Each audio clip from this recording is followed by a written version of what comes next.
Have you ever stopped to think about why Jews seem to be so good with money? In general, Jews tend to have a higher family income than others. According to a recent survey, 23% of Jews say they earn $200,000 or more per year, meaning that approximately 1 in 4 reaches this income level. In comparison, only 4% of adults worldwide reach that salary level. But the big question is, this isn't luck, coincidence, or something magical. In fact, there are very old and well-defined financial rules in the sacred books, which have been passed down from generation to generation for thousands of years. And the most interesting thing is that these secrets work in any era and in any situation. They influence how Jews deal with work, friendships, money, and business. In this video, I will tell you all these secrets in detail, how they are applied in daily life, and how you can use them in a simple and practical way. If you want to completely change your financial life, you can't miss this. Many people believe that Jews are so religious that they don't care about money, or that poverty is acceptable to them because money is material. But this idea is completely wrong. Poverty is not seen as something good. It's like a disease that everyone wants to avoid. Rabbis, who are the teachers and religious leaders, never saw virtue in poverty. In fact, they describe it as unnecessary suffering. Poverty is neither admired nor praised in the sacred texts, such as the Tanakh. On the contrary, Jews do everything they can to avoid poverty and always seek a way to guarantee a dignified life, whether by working a good job or starting their own business. You may not know it, but according to Jewish law, every person must do what they can to be self-sufficient and not depend on others. Even when rich people help through donations or charity, those who receive this help should not become complacent. It's expected that everyone seeks their own livelihood.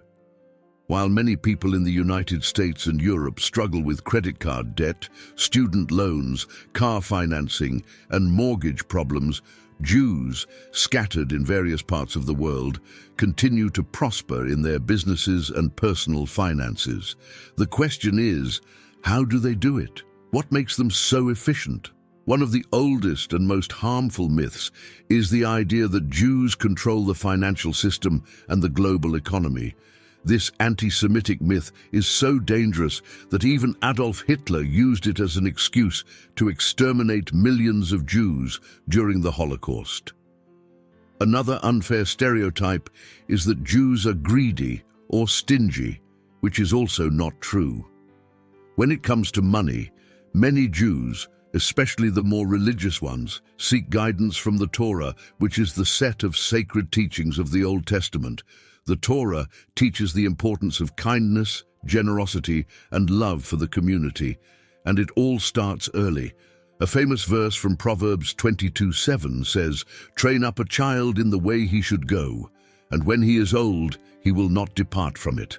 In other words, from a young age, Jews are taught to follow these teachings, applying them practically in daily life. Jews teach their children from an early age to think for themselves and to make good financial decisions. One example is Hanukkah Gelt, a tradition of giving money to children during the Hanukkah holiday. At that moment, children are taught about the value of money, what it's for, and how it should be divided into 3 parts: one for charity, one for daily needs, and another to save. For Jews, Hanukkah is the perfect time to teach the most important financial principles to future generations. They do this using a simple system of 5 jars. Each jar has a label: tithe, investments, savings, charity, and expenses. To make it easier, imagine a child receives $10. They learn to divide that money between the jars, starting with the tithe, which is the practice of giving 10% of what they earn back to God. So, the child puts $1 in the tithe jar, leaving $9. This first step teaches the importance of being generous and not being greedy. Then another 10% goes into the charity jar, reinforcing the idea that it is essential to help others. Jews believe that giving with a sincere heart strengthens the community and brings blessings. The most interesting thing is that by doing this, children learn from an early age that the more they give without expecting anything in return, the more support they will receive from the community when they need it. This type of generosity creates a support network that is essential for those who want to grow financially. Those who are seen as generous and helpful will always have a strong network to help them in new ventures. This is something valuable to learn in childhood. The third jar is for investments. Children are taught to set aside 20% of their money to invest in something that can generate more money in the future. This jar is different from regular savings because it's only for investments. Even though $2 may seem little, the goal is to teach the mindset of investing. When the jar is full, the children can invest in something simple, like selling lemonade. The most interesting part is that children have total freedom to decide when and where to invest their money. Parents allow the children to make mistakes so that they can learn from them. This helps children develop responsibility and improve their financial decisions over time. If you've been enjoying this content so far, check if you're subscribed to our channel because I'm preparing a series of videos that will transform your financial life, and you don't want to miss it. Let's continue. The fourth jar is intended for emergencies and unforeseen events. Children learn to save 10% of their earnings to deal with unexpected situations. The fifth jar holds the remaining 50%, which can be used however the child wishes. This teaches the importance of balancing what is earned and spent consciously. These teachings are just part of a much larger set of financial lessons passed down from generation to generation. Jews have a unique way of looking at money. They live within their financial limits and adjust their spending according to their income. Instead of spending recklessly, they prefer to invest in things that truly matter, such as education, skill development, and community support. All of this helps create more value and wealth over time. Now, think a little. Are you managing your money well, or do you have a habit of spending without thinking? Are you able to turn your money into something of value, or do you just use it to buy things you don't need? Some people may think that Jews are too thrifty or even stingy, but the truth is that they know that money doesn't last forever and is always subject to changes and unforeseen events. There is a saying in the Talmud that says, "Earning money and saving takes the same effort." Great fortunes are the result of hard work, but also need to be managed wisely. That means if you want to be rich, you need to work to earn more while being disciplined enough to save. When we think about it, it makes a lot of sense. If you want to accumulate wealth, you need to increase your earnings and at the same time spend less than you receive. Both are essential for financial success. Now ask yourself, do you know how much you spend each month? More importantly, are you adopting good strategies to save and invest? Is your lifestyle controlled, or is it becoming extravagant?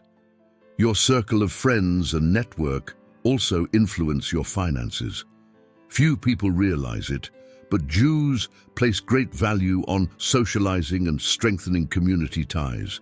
They believe that to be successful and happy, it's necessary to have a strong support network. As I mentioned earlier, those who give generously receive support in return. This cycle of mutual help is one of the pillars of Jewish financial culture. In many communities, people isolate themselves and don't care much about their neighbors or local businesses. But in the Jewish community, it's different. They believe that social circles are not just a source of friendship, but also of opportunities and information. They make a point of creating and maintaining these bonds, knowing that with this help, everyone benefits. You've probably heard the saying, if you want to get rich, learn from the rich. This saying comes from the Talmud and teaches us that if we want to achieve wealth, we must observe and learn from those who have already walked that path. You can't realize your dreams without learning first. You need to study and follow the steps of those who have already succeeded. This learning is even more effective when we have a mentor. Learning from someone more experienced not only teaches us the right skills, but also gives us access to networks of contacts that can open doors to new opportunities. The most incredible thing is that by reading the Talmud, we can learn these lessons about earning, saving, and investing money, and over time, accumulating wealth. These secrets and teachings that have been passed down from generation to generation are not exclusive to Jews. Anyone who wants to improve their financial life can apply them. Now about work. Have you ever wondered how much effort it takes to take the next step in your career? Many people think that working more hours is the way to earn more money and achieve financial freedom. I used to think that way too. But the truth is, this can be a trap. Working more doesn't always mean earning more. For example, let's say you have a store and make a good profit. If you work more hours, will that really increase your earnings significantly? Probably not. What you need is a new strategy. Instead of wearing yourself out with more work, you should seek to learn from those who have already gotten there. Working smart is always more effective than working hard. In the business world, Jews, especially the more traditional ones, are known for their honesty and integrity. They are trustworthy and always treat people with respect. Personally, I have had several positive experiences dealing with Jewish businessmen. At first, I thought it was a coincidence, but over time I realized there was a pattern. The Torah teaches that we should surround ourselves with honest and honorable people. This makes customers always return to do business with those who are trustworthy. Now you might be asking yourself, why didn't I learn these things before? The good news is, it's never too late to start. I didn't grow up learning these secrets, but when I discovered them, I researched and applied them to my life. Since then, my financial life has improved significantly. No matter your age, you can start applying these principles today. And if you have children, start teaching these lessons to them as soon as possible. This could be one of the best gifts you can give them. At first, it may seem like a different idea, but over time, you will see the results. Additionally, carefully plan how to educate your children about money. This can make all the difference in their future. You can choose to ignore these teachings and continue living the same way. But remember, it's no coincidence that Jews have so much financial success today. I hope you make good use of what you've learned and that good things happen in your life. If you've watched this far, comment, "I am rich and prosperous, so I'll know you understood everything." I wish that new paths open for you and that many good things happen. Until we meet again, may God take care of you and guide you. Take the opportunity to watch other videos on the channel. I'm sure you'll like and learn more cool things. If you like this video, like it and subscribe to the channel. A big hug and see you next time.